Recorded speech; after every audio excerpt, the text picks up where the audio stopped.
अस्सलाम वालेकुम। वालेकुम अस्सलाम। हम अब एस्ट्रोनॉमी पढ़ रहे हैं। एस्ट्रोनॉमी क्या था कि भाई स्पेस में क्या है, जो हमारी ज़िंदगी है, ओरिजिन है लाइफ का, अर्थ में वो कैसे स्टार्ट हुई। जहाँ तक आप जानते हैं, हमने पहले जो सबसे पहला चीज़ पढ़ा वो था फॉर्मेशन ऑफ यूनिवर्स। क्या? बिग बैंग थ्योरी है। एक बड़ा धमाका होता है छोटे से डॉट में। उसके बाद हमने पढ़ा क्रिएशन ऑफ अर्थ। जब हमारे स्पेस रॉक्स आपस में मिले ग्रेविटी की वजह से, वो क्या क्या फॉर्म किया? अर्थ, जो एक दूसरे से जुड़ते गया, टकराते गए अर्थ में। अब कौन सा स्टेज था? बम्बार्डमेंट स्टेज को हम बोलते हैं। क्या? बम्बार्डमेंट स्टेज, जिसमें जो पत्थरे थे, जो स्पेस रॉक्स थे, वो अर्थ के साथ टकरा रहे थे, अर्थ की सरफेस पे कोलैप्स हो रहे थे, जिसकी वजह से हमारा अर्थ जो था वो बहुत ही ज़्यादा गर्म था। मैं आपको रेड पेन से, रेड मार्कर से अपना अर्थ शो करता हूँ। क्या? ये है हमारा अर्थ। अर्थ अब किसकी तरह था? एक छोटे से सूरज की मानी था। कैसे? एक छोटे से सूरज की तरह। ये क्या था? इसका टेम्परेचर जो है हाई था, ये बहुत ही ज्यादा गर्म था।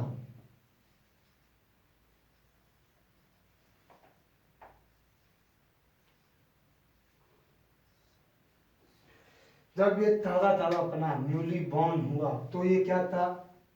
एक स्मॉल सन की मानी था कि बहुत ही ज़्यादा इसका टेम्परेचर जो है ना वो गर्म था।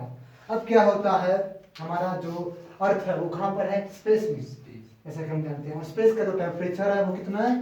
माइनस, ऑलमोस्ट, तकरीबन -250 सेंटीग्रेड। तकरीबन हमारा जो स्पेस है उसका जो टेम्परेचर है वो -250 सेंटीग्रेड दर्जे हरारत है। अब जब बम्बार्डमेंट खत्म हुआ स्पेस में, जब अर्थ में जो पत्थरें टकरा रही थी वो रुक गई, तो कई हजार सालों बाद अर्थ जो है हमारी आहिस्ता आहिस्ता शुरू, बहुत ही आहिस्ता आहिस्ता ठंडी होना शुरू हो गई। अब अर्थ किस कलर का था? ग्रे कलर का। पहले क्या था? सुर्ख था, क्योंकि वो गर्म था, उसमें एक्सप्लोजन हो रहे थे टकराव की वजह से। अब अर्थ हमारा ग्रे कलर में, मैं आपको ग्रे का शो करता हूँ। अब अर्थ ग्रे कलर में कन्वर्ट हो गया था, इसका कलर जो है वो चेंज हो गया था, क्योंकि इसमें ग्रे। अब एक सवाल पैदा होता है कि सर ये जो हमारा अर्थ था ये ग्रे कलर में आखिर क्यों चेंज हुआ? क्योंकि अर्थ में जो धमाके हो रहे थे वो रुक गए, अर्थ गर्म हो गया, उसमें मिनरल्स थे, रिएक्शंस हो रहे थे। जब ये ठंडा हुआ, उन रिएक्शंस के मुताबिक, उन रिएक्शंस के अंडर में अर्थ क्या हुआ? ग्रे हुआ। अब एक दौर ऐसा आता है जब एक प्लैनेट, एक क्या?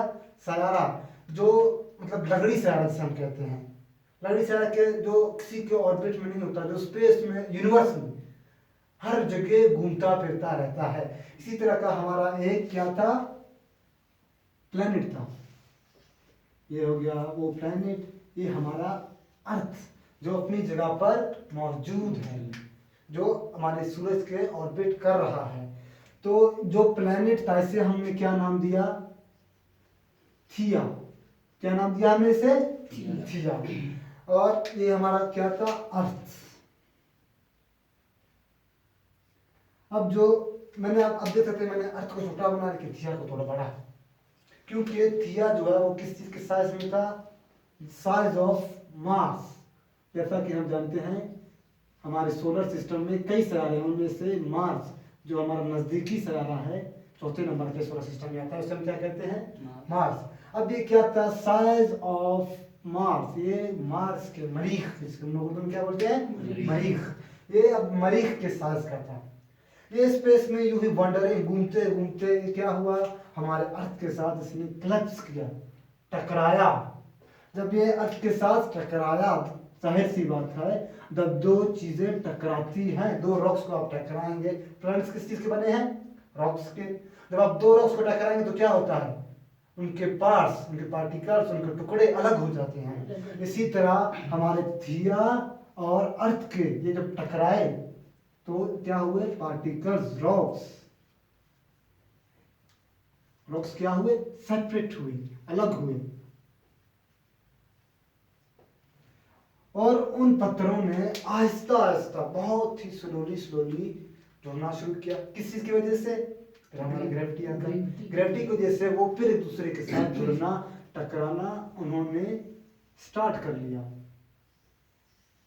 ये हमारा अर्थ है और ये वो पत्थरें हैं।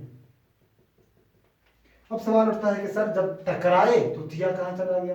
तो खामखा जब टकराए अर्थ को भी नुकसान हुआ होगा, तो उसके लिए साइंसदान जो कहते हैं इनके टकराने के बाद अर्थ में एक दोबारा से बम्बार्डमेंट हुई। कुछ और पत्थरे टकराते गए जिससे अर्थ को नुकसान भी हुआ, लेकिन नए पत्थरे बनते भी गए। अब हमारा जमीन है, एक सरफेस बन चुका है ना, अब जितना भी धमाके कर, जितना भी वो करें, कोई नुकसान होता है? नहीं होता है। खड्डे बन जाते हैं, लेकिन क्या है, आहिस्ता आहिस्ता वो बढ़ जाते हैं। और थिया का क्या हुआ? थिया एक गॉड, ग्रीक गॉड का नाम है। एक बात याद रखें, इसके नाम पर हमने इस प्लेनेट को रखा हुआ है। थिया क्या है? ग्रीक गॉड का नाम है। मतलब ग्रीक जो बहुत ही पहले का हमारा मजहब था वो खत्म हो चुका है, उसमें गॉड था, उनका नाम था थिया। तो उसके नाम पर हमने इस प्लेनेट का नाम रख दिया। अब थिया के साथ क्या हुआ? थिया इसी तरह घूमते घूमते अर्थ के साथ टकराने के बाद उसके कुछ पार्टिकल्स अलग हुए और वो वापस स्पेस में कहीं और चला गया। क्योंकि वो मैंने क्या रगड़ी से इसलिए मैं उसको बोलूँ कि यहाँ वहाँ घूमता रहता है, तो कोई काम नहीं है, एग्जैक्ट वर्क नहीं है, समझ गए आप? तो घूमता रहता है। अब क्या हुआ? अब ये हमारे क्या थे? Space rocks.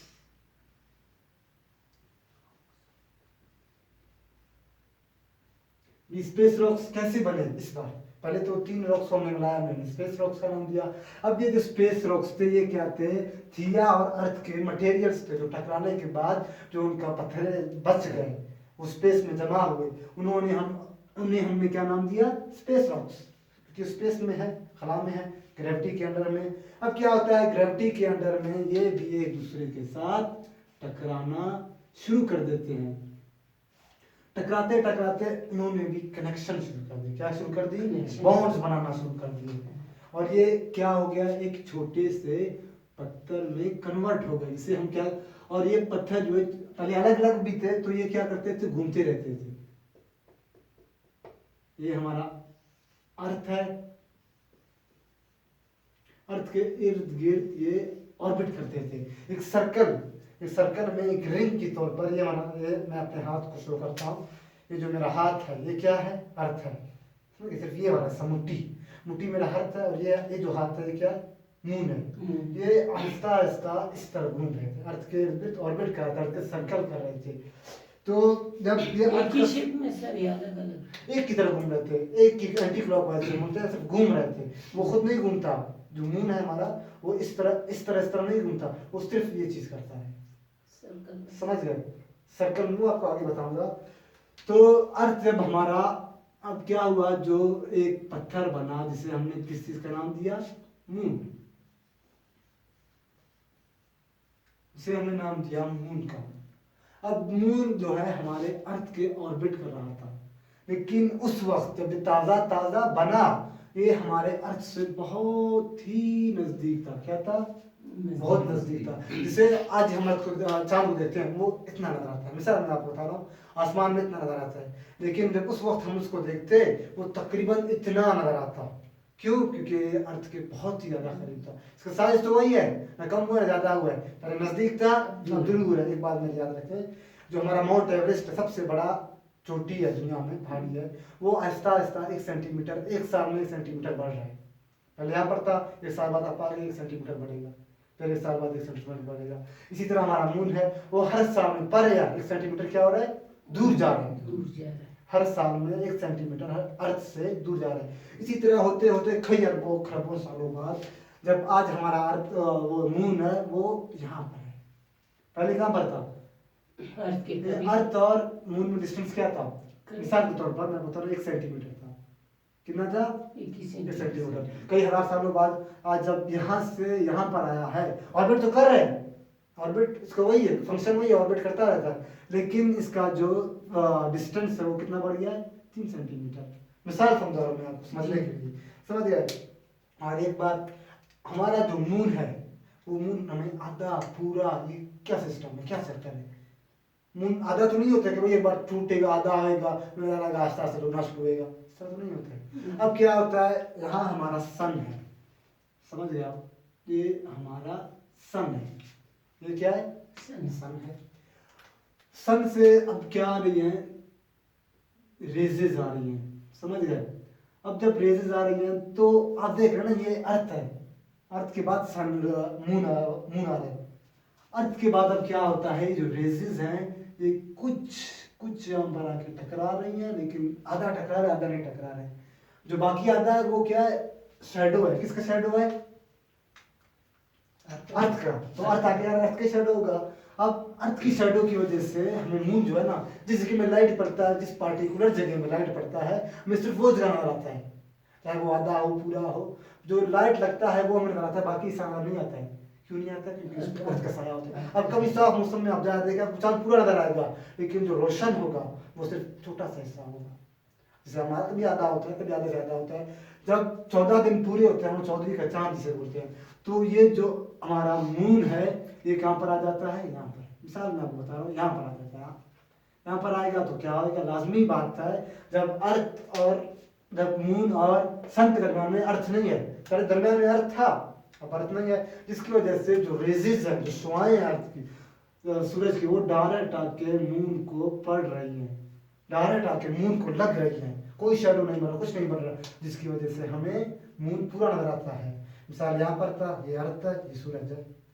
बोर्ड पहले रोशनी आधे हिस्से में सिर्फ इस चोटी में लग रही थी, लेकिन आहिस्ता आहिस्ता ऑर्बिट करती है ना, थोड़ा आगे आए, थोड़ा और हिस्से में रोशनी लगी, थोड़ी आगे आए, थोड़ी और हिस्से में। जब 14 दिन पूरे हुए तो उसको पूरा रोशनी लगा, जिसे क्या कहते हैं, चौधरी। सर जो सुबह के वक्त होता है कि सूरज इस जगह पे होता है और चांद उसी के अपोजिट इस जगह पे होता है जी। तो दोनों लोगों को एक साथ देख रहे होते हैं, तो उसका वो क्या है सर, देखे ना, देखें, इसलिए हमें जो चांद नजर नहीं आता कि वो दिन रात का इसलिए फर्क होता है कि रोशनी जो सूरज की होती है, सूरज की रोशनी पहले अर्थ को लग रही होती है, समझ गए, इसकी वजह से दिन और रात नहीं होती है, मैं और आप भी जानते हैं।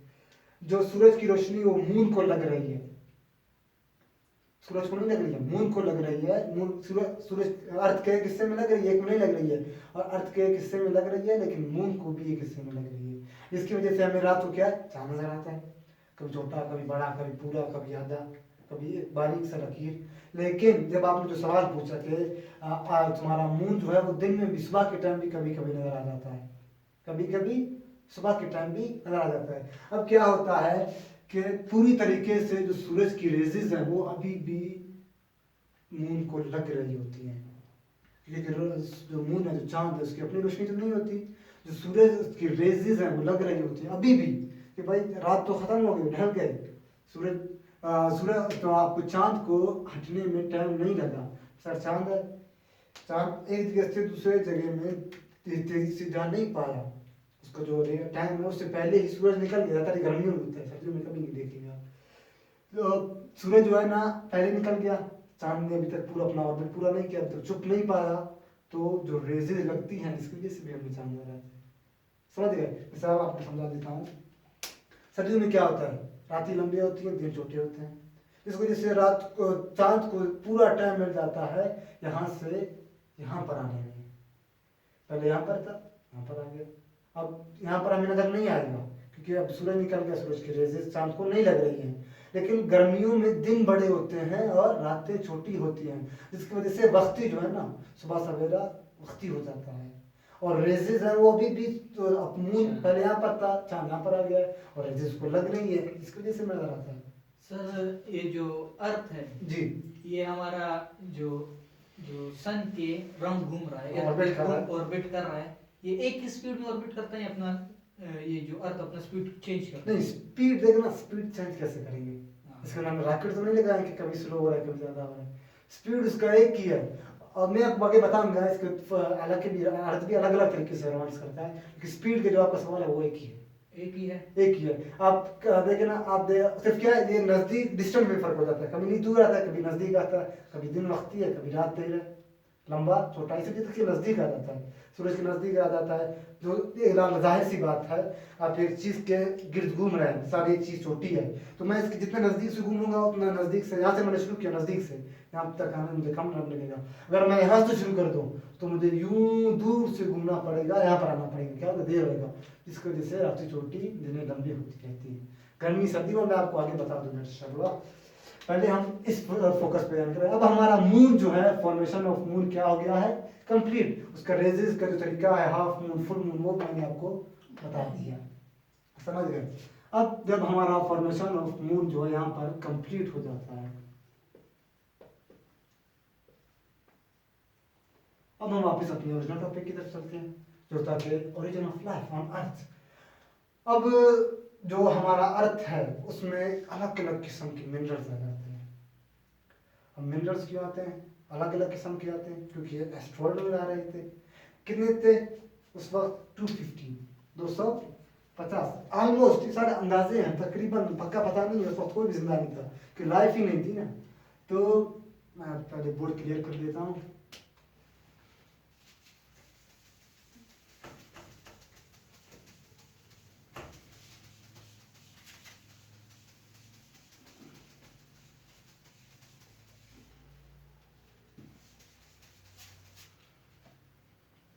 अब क्या होता है, हमारा अर्थ जो है ग्रे कलर में तब्दील हो जाता है। अर्थ क्या है, ग्रे कलर में तब्दील हो गया। क्यों हो गया, मैंने आपको बताया था कि उसमें रिएक्शन हो रहे थे। तो अब जो साइंटिस्ट ने रिसर्च किया कि जो हमारा रिएक्शंस हैं वो कैसे होते हैं, मिनरल्स में हो रहे थे। पहले कितने थे, 250, 250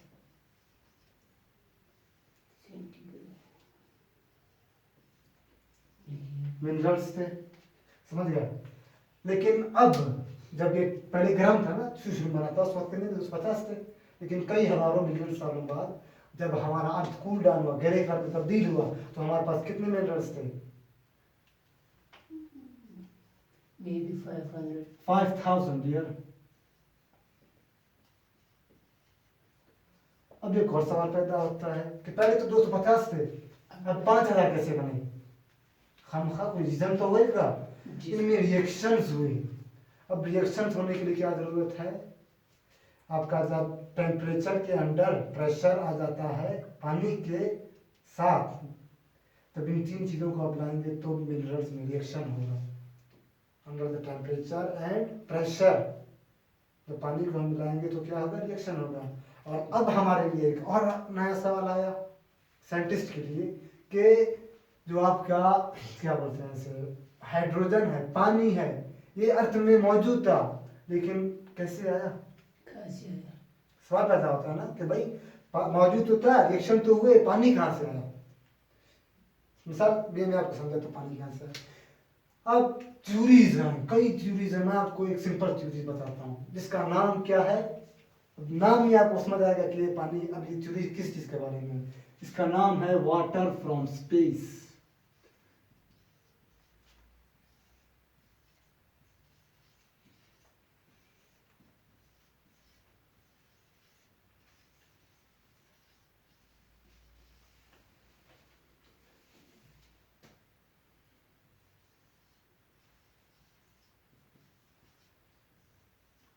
वाटर केम फ्रॉम स्पेस, कि जो पानी है हमारा वो स्पेस से है।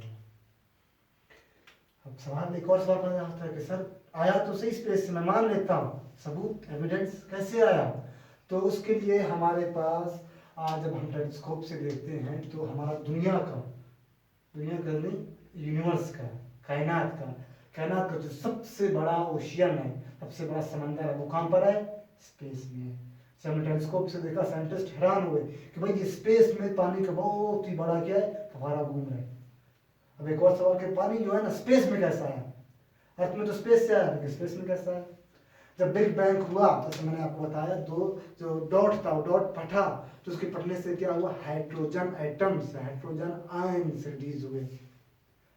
और कई सालों बाद फॉर्मेशन ऑफ स्टार्स हुई, इसमें क्या रिलीज हो रहे थे, ऑक्सीजन। अब हम जानते हैं कि भाई स्पेस में, अब मैं आपको पूरे बोर्ड के इस हिस्से को स्पेस के तौर पर जाहिर करता हूँ कि भाई ये है स्पेस। अब स्पेस में फॉर्मेशन, बिग बैंग हुआ, फॉर्मेशन ऑफ स्टार्स हुआ। अब क्या थे, हाइड्रोजन, जिसे मैं से जाहिर करता हूँ, और ऑक्सीजन। भी अलग अलग हिस्सों में थे। और स्पेस क्या था, कूल, ठंडा था। इसका टेम्परेचर था -250 सेंटीग्रेड।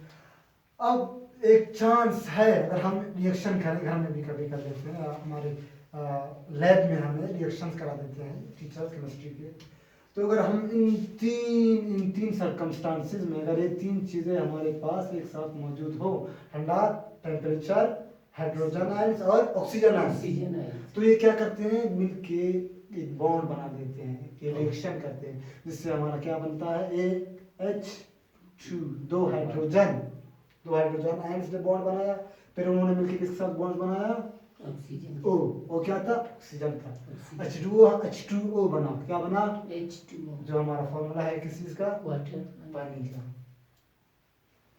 अब जो है हमारे पास स्पेस में कहीं ना कहीं, यूनिवर्स में, स्पेस छोटा यूनिवर्स में कहीं ना कहीं, लाजमी नहीं कि एक ही जगह में कि ये अर्थ पर यहाँ पर पानी बना, नहीं, ये अर्थ है यहाँ पर भी पानी बन सकता है, यहाँ पर भी, यहाँ पर भी, यहाँ पर भी, क्योंकि क्या तीन चीजों का होना लाजमी है, ठंडा टेम्परेचर जो स्पेस है, हाइड्रोजन और ऑक्सीजन। ऑक्सीजन। जहाँ पर ये तीन चीजें होंगी फिर क्या होगा, रिएक्शन होगा, क्या बनेगा, पानी।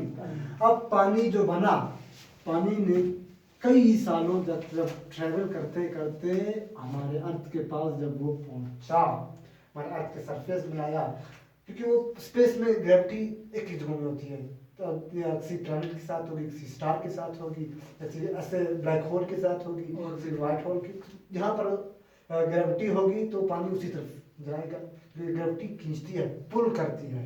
सर अभी मैं आपको खींचो, आप मेरी तरफ आएंगे ना, बेशक। लेकिन अगर मैं आपको नहीं खींचू तो आप कमरे में कहीं भी चाहे पैदल आप जा सकते हैं। वैसे सर स्पेस में ग्रेविटी तो नहीं है, ग्रेविटी बिल्कुल नहीं है। सर ये जो पानी एक ही जगह पे घूम रहा है, तो इसको तो कोई ग्रेविटी पकड़े नहीं हुए, तो ऐसे एक ही जगह पे कैसे घूम रहा है? एक सर न्यूटन का इकला है, इसमें तरह लग जाते हैं कि अगर एब्सेंस ऑफ एनी फोर्स, किसी भी फोर्स के एब्सेंस में या एक्सेलरेशन के एब्सेंस में, एब्सेंस क्या ना होना, अगर कोई फोर्स ना हो किसी चीज़ को, अगर आप किसी चीज़ को फोर्स अप्लाई ना करें किस चीज़ में, ग्रेविटी ना होने के बाद, अगर आप ग्रेविटी को भी निकाल दें, चीज़ को, फोर्स को भी निकाल दें, तो अगर आप उस चीज़ को छोड़ दें तो वो क़यामत तक उसी हालत में घूमती जाएगी। अगर गाड़ी है, मिसाल है, गाड़ी को मैं आ रहा, गाड़ी ज़मीन पे क्यों टिकती है, हम ज़मीन पे चलते हैं, हम ज़मीन पे क्यों टिकते हैं, मुड़ते क्यों नहीं, सवाल है ना। हम ज़मीन पे इसलिए टिकते हैं कि हमें ग्रेविटी पुश करती है, आप सब जानते हैं ग्रेविटी पुश करती है, समझ गए, और बहुत किस्म की इसी तरह चीज़ें हमें पुश करती है, ज़मीन की तरफ रखती है। अगर मैं ग्रेविटी को हटा दूँ तो क्या हम उड़ना शुरू कर देंगे, नहीं करेंगे, समझ गए। और अगर मैं एक ही, अगर मैं, मुझे एक बंदा दिखा दे या किसी फोर्स में दिखा दे तो मैं उसी स्पीड से बढ़ता जाऊँगा, या कोई भी चीज़ मुझे दिखाई नहीं दे तो मैं उड़ूंगा, तो खाम मैं यहाँ उड़ना मतलब क्या, फ्लोटिंग समझते हैं, सिंपल में तैरना। तो मैं तैरूंगा तो जहाँ जिस स्पीड से मैं जाऊँगा मुझे क्या चीज़ रोकती है, फोर्स, तो फोर्स ही नहीं मुझे क्या रोकेगी, कुछ रोकेगी नहीं, तो मैं चलता जाऊँगा जब तक कोई फोर्स मुझे अपनी तरफ खींच ना ले। इसी तरह पानी घूमता रह रहा था भाई, जा रहा था जिधर उसका दिल कर, दिल नहीं जिधर जहाँ पर वो एक्सेलरेशन में था, जिस एक्सेलरेशन में था उसी स्पीड से जा रहा था, और उसकी स्पीड बढ़ रही थी, ना कुछ जा रहा है। अभी ये जो प्रोसेस मैं आपको बता रहा हूँ, ये 1 दिन 2 दिन 1 साल 2 साल 3 सालों का नहीं है, इसमें कई अरबों खरबों साल लगे, समझ गए। तो अब क्या हुआ, हमारे अर्थ में पानी आ चुका था, अर्थ में इस तरीके से स्पेस का जो पानी अभी मैं बता रहा हूँ, बाकी प्लेनेट्स में भी पानी आ चुका था, लेकिन ग्रेविटी खींच रही है, जिसने खींचा उसे मिला, जिसकी तरफ पानी आया उसके हदूद में पानी आया तो उसने खींचा। मेरा हदूद ये है, मेरे हदूद में एक चीज़ आएगा तो मैं उसे पकड़ के खींच सकता हूँ, यूनिवर्स अभी में इससे आगे तो खींच नहीं सकता, तो मैंने पाँव अल्लाह ने दिए, मैं आगे कदम लगा सकता यूनिवर्स का बड़ा ओशियन, जो ये बहुत बड़ा ओशियन हूँ, स्पेस में है। जो स्पेस में यूनिवर्स का, हाँ। तो बहुत बड़ा ओशियन जी जी तो हमारे जो 8 प्लैनेट्स हैं जी जी वो सूरज के ऑर्बिट कर रहे हैं, जी तो जब वो पानी आएगा अर्थ के करीब, जी जी तो बाकी प्लैनेट्स के भी करीब आएगा, तो बिल्कुल। उस प्लैनेट्स में पानी क्यों नहीं है दूसरे प्लैनेट्स? देखिए जो ओशियन है वो तो अभी डिस्कवर हुआ है, एक बात याद रखिए, ऐसा नहीं कि वो ओशियन पहले से डिस्कवर था, और ये ओशियन बहुत दूर है, हमने जो हमारे टेलीस्कोप्स होते हैं वो बहुत एडवांस हैं, वो बहुत दूर से देखते हैं। अब हम उस ब्लैक होल को भी देख सकते हैं, ब्लैक मतलब नहीं कि ब्लैक होल नज़दीक है, आप जानते हैं ब्लैक होल को नज़दीक कोई भी चीज़ आते हैं उससे वो खा लेते, खींच लेते हैं अपने अंदर। बेशक। तो अभी सवाल आपका ही सवाल है कि भाई ब्लैक होल अर्थ को क्यों नहीं कहा है, या अर्थ प्लैनेट्स में से किसी को क्यों नहीं कहा है, क्योंकि वो दूर होते हैं। इसी तरह हमारा जो ओशियन है वो दूर है, हमने माइक्रोस्कोप से देखा कि भाई मॉलिक्यूल्स मूव कर रहे हैं, हमने अंदाजा लगा कि भाई ये पानी, तो हमने सही से पढ़ा, सही डिस्कवर किया, हमने सैटेलाइट्स भेजे, उन्होंने इमेजेस हमें भेजी। जो सैटेलाइट्स काम क्या था भाई, हम उन्हें भेज रहे हैं, वो हमें इमेजेस दे रही हैं, दूर दूर की इमेजेस दे रही हैं, जिससे हम आते हैं स्टडी करते हैं तो हमें क्या मालूम होता है कि भाई ये चीज़ है। तो हमने स्टडी किया तो मालूम हुआ वाटर है। अभी देखें ना, फिर आपका सवाल है कि बाकी प्लैनेट्स में वाटर क्यों नहीं है, क्यों नहीं है? मार्स में वाटर है, लेकिन वो क्या फ्रोजन शेप में बर्फ है, क्योंकि सूरज जहाँ पर पड़ती है वहाँ पर तो पानी नहीं है, क्योंकि जहाँ पर पानी है वहाँ पर सूरज नहीं पड़ती। लाइफ को पैदा करने के लिए सोलर सिस्टम में एक मखसूस जगह है। मिसाल मैं आपको बता रहा हूँ, ये हमारा सोलर सिस्टम है, ये सन है, ये 1 2 3 4 5 6 7 8, ये क्या है हमारे 8 प्लैनेट्स है ना, 8 प्लैनेट्स जिस राउंड पे ऑर्बिट कर रहे हैं, समझ गए? ये हमारे 8 प्लैनेट्स हैं, ऑर्बिट कर रहे हैं। तो सूरज है, 8 प्लैनेट्स हैं सिंपल अल्फाज में। अब जब पानी जब यहाँ पर आएगा तो पहला प्लैनेट हमारा वीनस है, तो मरकरी है। जब पानी यहाँ पर आएगा इसके सरफेस पे, जहाँ से ग्रेविटी पुल कर सकती है, जहाँ पर ग्रेविटी मौजूद है, तब इसको पानी खींचेगी ना। लेकिन यहाँ पर पानी का आने का क्या फायदा है? कोई फायदा नहीं, क्योंकि जो सूरज के बहुत ही नजदीक है। जब पानी आएगा क्या होगा, ऑपरेशन होगा, वो क्या फुस उड़ जाएगी, खत्म हो जाएगा, क्योंकि गर्म है। आप पानी को गर्म करें वो क्या हो जाती है, खत्म हो जाती है, नहीं हो जाती है? तो पानी आपको बुझाता है सर? जी, पानी तो आपको बुझाता है। देखिए ना, पानी भी बेशक आपको बुझाता है। आप एक जगह में धमाके करते जाएं, हम पर आप पानी फेंके वो बुझ जाएगी। तो अगर एक तरफ से लावा आ रहा हो, जी, दूसरी तरफ से पानी आ रहा हो, तो जीत किसकी होगी? पानी की होगी।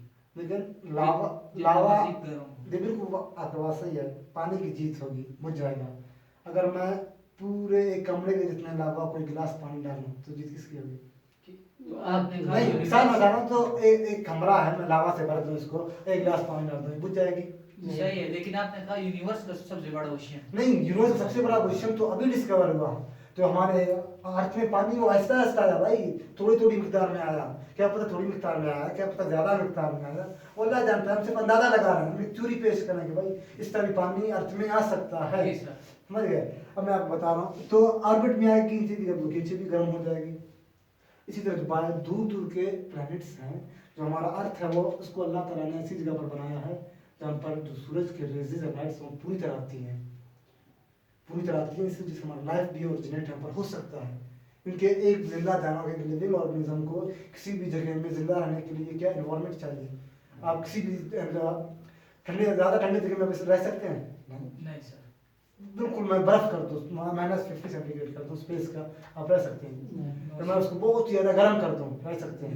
नहीं, क्योंकि आपको दरमियाना एक ऐसा चीज़ चाहिए। आपका बॉडी टेम्परेचर भी नॉर्मल है ना, 37 सेंटीग्रेड है, जी सर। नॉर्मल है। ज़्यादा तो आप क्या बुखार होता है, कम होता है बुखार होता है। इसी तरह ज़्यादा होगा तब भी लाइफ नहीं होगी, कम होगा तब भी लाइफ नहीं होगी। समझ गए? तो जहाँ पर नॉर्मल टेम्परेचर होगा वहाँ पर ही हमारा लाइफ ओरिजिनेट होगा, वहाँ पर हमारा लाइफ है। मैं आपको आस्ता आस्ता पढ़ा रहा था, आपने थोड़ा मुझे स्टाफ लगा दिया, क्योंकि अभी तक हम सिर्फ फॉर्मेशन में बता रहे कि भाई अर्थ कैसा बना, सरफेस बनी नहीं बनी। तो ये चीज़ अभी से आप याद कर लें कि भाई अर्थ में सिर्फ अब कोई आपसे पूछ ले कि हमारे सोलर सिस्टम में कितने स्टार है, बहुत स्टार है, लेकिन जिनको हम जानते हैं 9 है। हमारा सोलर सिस्टम बहुत बड़ा है, ये बात मैंने याद रखें। 8 है, मुझे प्लूटो चला गया, खैर 8 है। प्लूटो अभी चला गया, क्यों? अभी एक सवाल फिर पैदा हो गया, प्लूटो क्यों प्लैनेट्स में शुमार नहीं होता है? क्योंकि प्लूटो जो है ना, एक प्लैनेट के तौर पर बहुत छोटा है, और इन 8 प्लैनेट्स के बाद भी कई प्लैनेट्स आते हैं सोलर सिस्टम में। क्या पता उन प्लैनेट्स में से एक प्लैनेट का स्टार हो, तो क्या मून हुए। इस वजह से हमने सर हर प्लेनेट गोल क्यों होता है? राउंड होता है। देखिए, बहुत अच्छा सवाल है। हर प्लैनेट टकरा रहा है ना, भी पत्थरे टकरा रहे हैं, तो वो चपटी भी चीज़ बना सकती है, स्क्वायर भी बना सकती है, समझ गए, रेक्टेंगुलर भी बना सकती है, लेकिन वो सर्कल भी नहीं।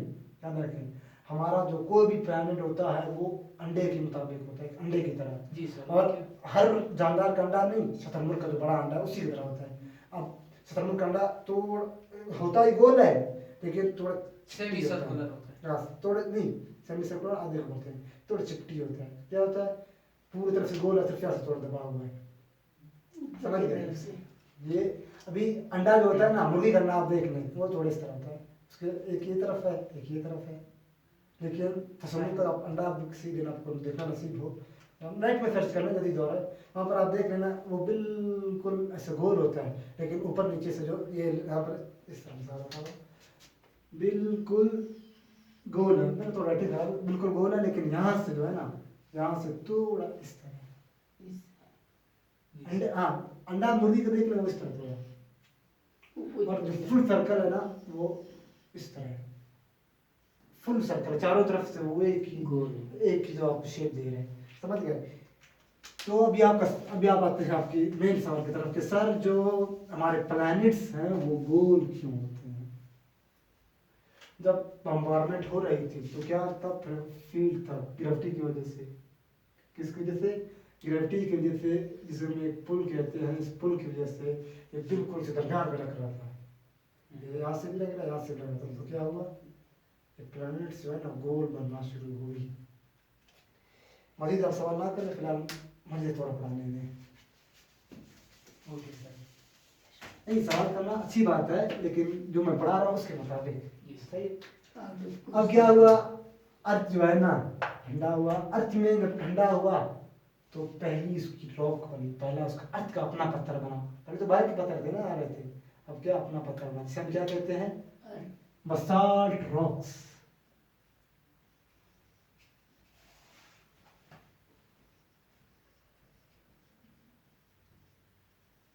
Basalt rocks. अब हमारा पानी भी आ गया है, सही, दुनिया अर्थ में पानी भी आ गया, अब बसाल्ट जो रॉक्स हैं वो बन गए।